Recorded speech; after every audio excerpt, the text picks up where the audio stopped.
What is going on, guys? We are back playing some more Surviving with BuildCraft 7.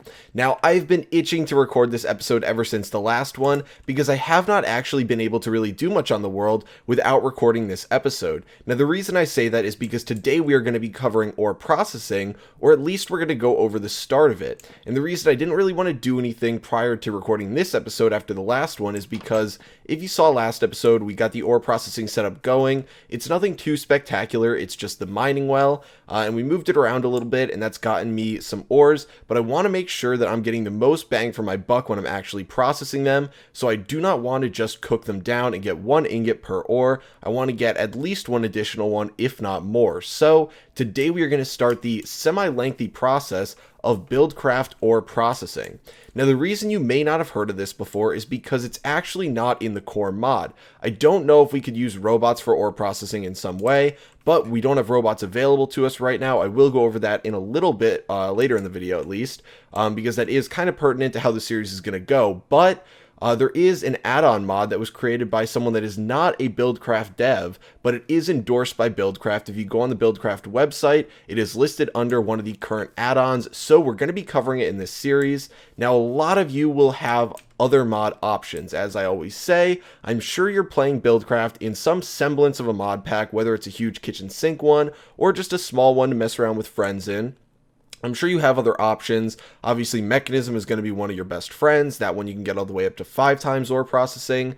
Rotary Craft, all these different ones that have really cool ways of processing ore. But if you feel like trying out something new, and I've never touched this before, I started experimenting with it today, and it is awesome. Let me tell you, it is absolutely awesome. But if you want to try something new, then I would suggest this. I've done a fair bit of rambling, but there is one last thing I want to cover before we actually get into today's episode.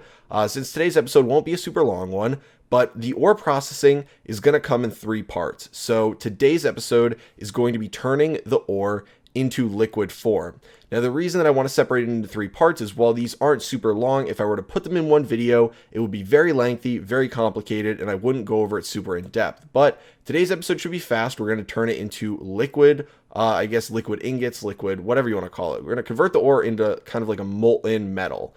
And then next episode, we're going to go over using the heat exchanger, which actually is included in core BuildCraft to change the temperature of the molten metal, I guess. And in BuildCraft, there are 3 different temperatures. If we go to, let's say, lava, and we'll cover this today because, or I guess semi today and semi later on, gaseous lava. But if we look at these buckets, you can see temperature 1300 Kelvin, which is searing, and then 800 Kelvin, which is hot, and 300 Kelvin, which is cool. Those 3 temperatures, you can change between the 2 using the heat exchanger, and that's going to be one episode. And then the reason we're doing that is because in the 3rd episode, we're going to turn the molten metal back into ingots. And based on the temperature of the liquid, that is going to determine if we get 1, 2, or 3 ingots. So we can get all the way up to 3 times ore processing. It looks awesome.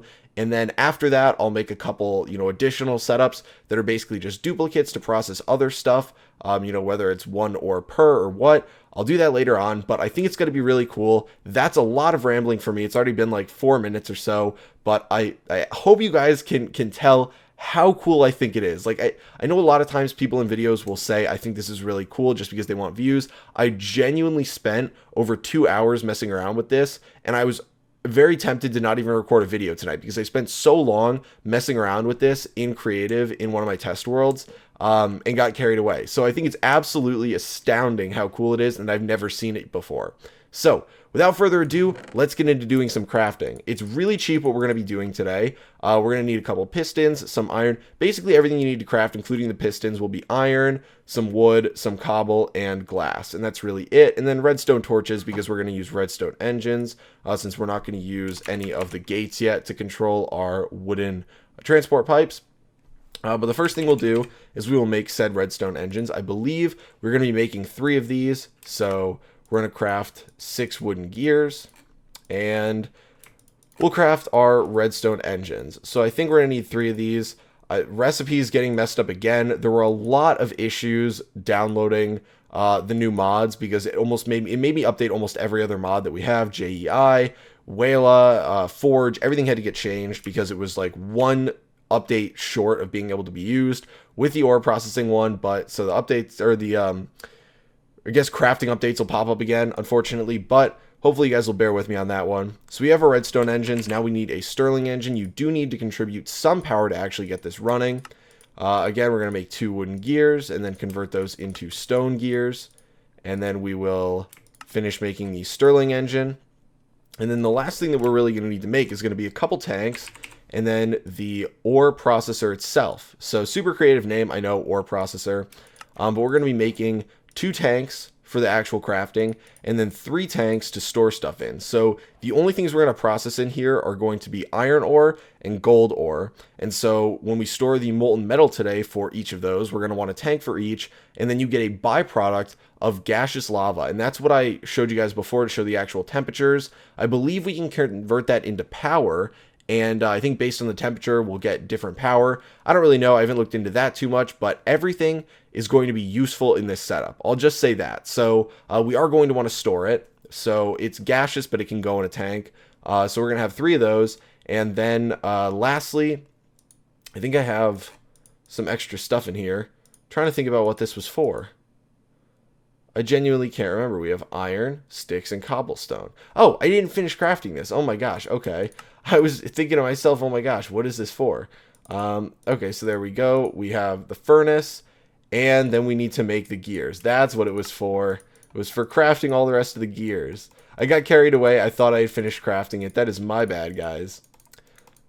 Okay, so there we go. We have our iron gears. We do the furnace, the 2 tanks, the iron gears, and there we go, the ore processor. Now, this actually looks really cool while it's running. So what we're going to do is come over here, and I'm going to chop down this tree. While it's nice having that lone tree out here in the field, we do need the space. This will take up a fair bit of space in the end because of how all the piping needs to be done. And I am going to, let's punch some of this tall grass down and then kind of clear out a little bit of room. Now, the reason that I want to kind of clear this out over here is because I want to keep it right next to the current kind of like hub setup that we made last episode. Now, if you didn't see last episode, I would highly advise you to go see it if you have not played really with any of this before. But if you don't feel like watching it and you already know how to use the mining well, the main idea is that we are going to be transporting all of our power and all that good stuff from over here and storing everything over here too, so that we don't have to move all this or carry stuff back and forth whenever we move the mining well. So this is kind of the hub area, and then we'll just go over and back and, you know, all over this place, essentially like a slow moving quarry on our own. And so I want the ore processing to be over here too, and then hopefully we can feed it to our house because it's relatively close.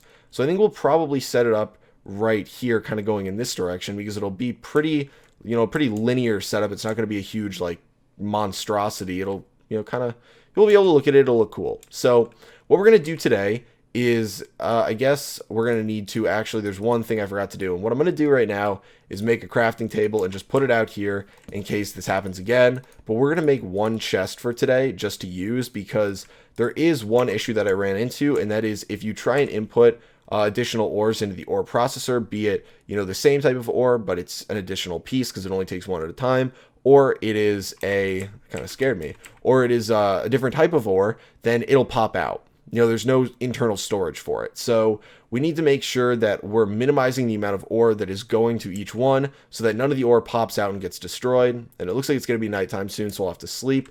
But what we're going to do is put down a chest, and that's kind of going to be the starting point for today. So let's put it down right here, and I'll head back into the house and we can sleep in a second. But let's assume that this is where all of our ore will start. Eventually it will replace this chest over here, and we'll just kind of run the pipe back here. But it'll start there, and then we're going to need, because we're, you know, going to be dumping stuff in the chest, a wooden transport pipe, and then we're going to need a redstone engine. And I guess we can hook up a redstone torch right now just so we get it, you know, running at maximum speed, let it warm up a bit. Now, eventually we would be sorting items out before they actually get into this setup, like I said, so that we can separate the ores, because you can put cobblestone in there too, and of course we get cobblestone, so dirt and stuff won't try and go in there as far as I know. But cobblestone will, and we don't really want to deal with that going in there and backing it up, so we will sort stuff. And we don't really need a cobblestone transport pipe here, but I'm going to put one in anyway. And then we'll put down the ore processor right here, just so we have some room so we can see things going in there and have some space to work with. Now we'll head in and sleep. I didn't think it was going to become nighttime so fast. I slept right before recording this episode, but I guess I rambled for quite some time, which apparently people don't mind. Some people mind it, but in the last episode, all of my loyal subscribers, the people I see all the time on my videos, commented saying, we love listening to you ramble. So definitely heartwarming to hear that. But yeah, so let's clear out a little bit more space over here. And now what we need to do is kind of go over how this works, because obviously there is no, like, you can't click on this block. There's no UI for it.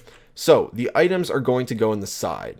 And so you're going to pump it in the side. Doesn't really matter which. You can see that they both have the same kind of gross vomit green color. And then if we look on the bottom, we can see that it's blue. And then on the top, it's blue. So that's where the two fluids come out. It's very weird that they're called fluids because one is a gas and one is a molten metal. But technically, I guess that is fluid. I hate the whole liquid fluid thing.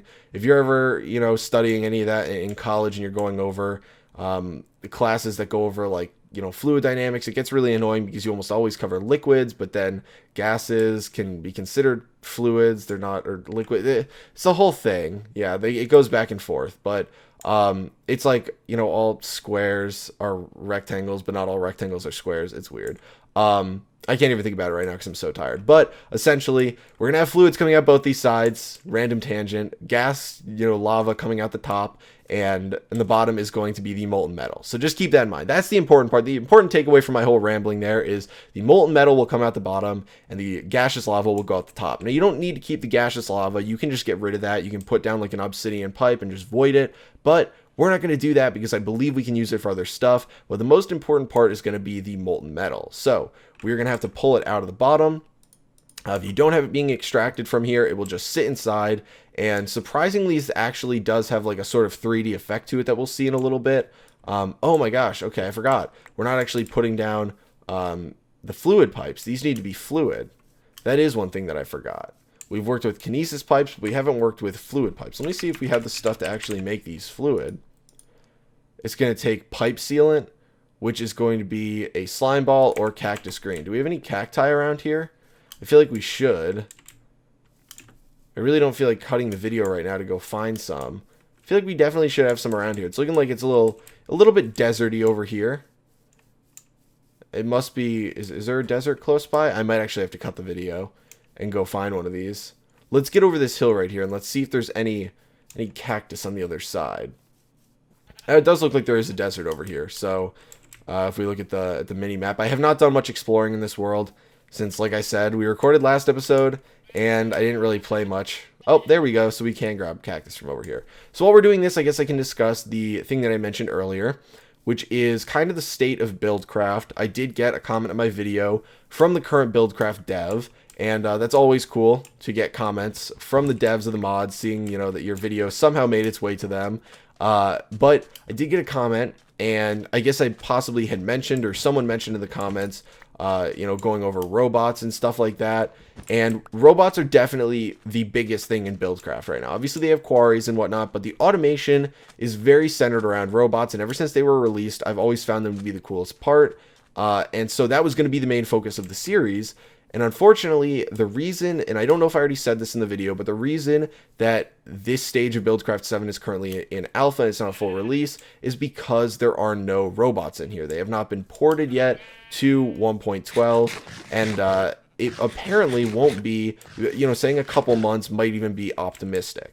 And even when that happens and they come out, they will be in an alpha version and just be up for testing and, not, being fully released. So what I'm going to try and do is space out these videos as best I can and create a bunch of BuildCraft content that doesn't involve the robots, and hopefully we can keep it spread out enough that eventually we will have the series going, sort of not infrequently, but spread it out enough that we don't have a huge gap between episodes before the robots come out. I don't want to take a huge break for like 2 months waiting for robots to come out. I'd rather, have a week and a half or so between every episode at least, and, kind of spread it out like that. So that's what I'm going to try and do. That was kind of my bad news, but if the BuildCraft devs are watching this, or anyone that might know them or know how to go about doing this, I think it would be awesome if they were released for testing, not even to the public, if there might be some way for us to get our hands on it and maybe mess around with it a little bit as sort of, some fun surviving with BuildCraft 7 testing episodes, just to mess around with it. I thought that would be cool. I don't know if that would ever be a possibility, but if it is, that would be very awesome. So we're going to make some pipe sealant here, and that was, just kind of a side note that I wanted to let you guys in on. And then we are going to need some fluid pipes, so we're going to need, I hope we grabbed enough cactus. We're going to need 2 wooden fluid pipes, one for the bottom, one for the top, and then I guess this should be enough pipe sealant so that we can put the rest of the cobblestone transport pipes in, and hopefully that'll be enough. I hope so. But yeah, if you guys, know any way that we can go about doing that. I've never really talked to mod devs about getting involved in, testing mods and stuff, but I thought that would be a little cool thing we could do. So what we can do now that we've got this ore processor placed down, the back is for power, so we might as well get the Stirling engine down now.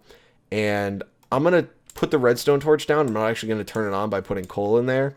And then what we can do is grab the fluid pipe and put the wooden one on the bottom and top. Like I said, we need to extract it. Unfortunately, that means we need more redstone engines. So I am going to fill in this dirt here, and we'll put one down in front.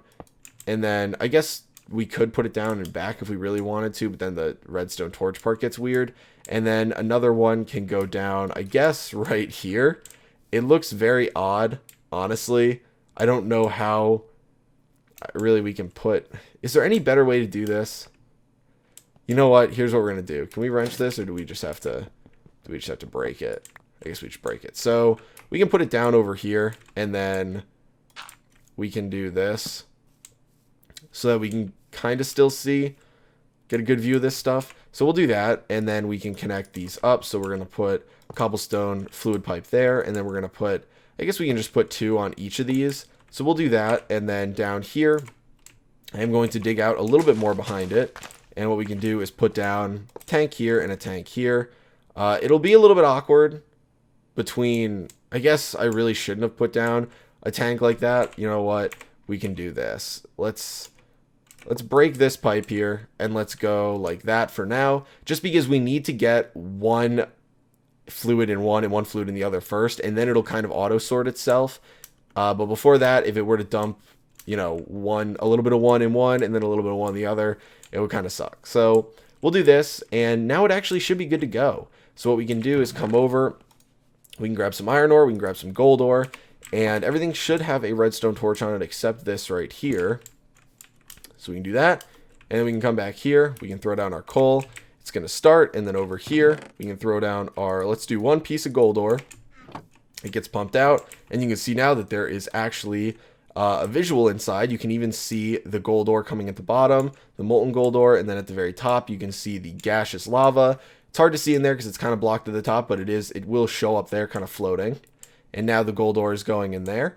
Now I'll show you guys what happens. We'll move this pipe here just to get it to go in the other one. And I'll show you guys what happens if we put more than one ore in there at the same time. So let's take all of our iron ore and let's click that in there. So it gets pulled out, goes in, and then it gets bounced back and kicked out. So a way that we could deal with that is to have, and this actually just occurred to me, is to have one of the pipes being, if we go to the pipes, there is one that sucks stuff up. I don't remember which one it is.